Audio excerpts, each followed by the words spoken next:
नमस्कार मैत्रिणींनो, मी आज आलेली आहे डी मार्टमध्ये आता मी बऱ्याच दिवसानं आलेली आहे. म्हणजे जवळपास मी 1 वर्षापासून डी मार्टमध्ये आले नव्हते आणि तसंही मी जास्त येत नाही आहे.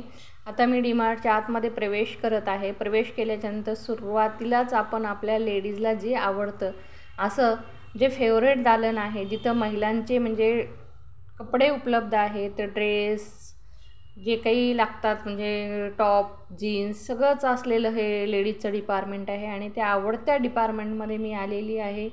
आणि पाहत आहात तुम्ही की म्हणजे इथं सगळंच आहे आणि बाजूला टॉय पण आहेत, मुलांची खेळणी आहेत. तर म्हणजे आणि या दुकानदाराचं पण अगदी व्यवस्थित प्लॅनिंग असते. बायका ह्या लेडीज जेव्हा स्वतःसाठी खरेदी करत असतात तेव्हा त्यांना मुलासाठी काहीतरी घ्यावं वाटतं, म्हणून त्यांनी म्हणजे अगदी याच्याच बाजूला म्हणजे खेळण्यांचं ठेवलेलं आहे आणि लहान मुलांचे कपडे वगैरे आहेत आणि ह्या इथं स्टॉल आहेत, ओढणे आहेत. आता हे सगळं मी पाहत पुढं चाललेली आहे. तर आता खरेदी ही अनावश्यक तर थोडी होणारच आहे डी मार्टमध्ये आल्यावर.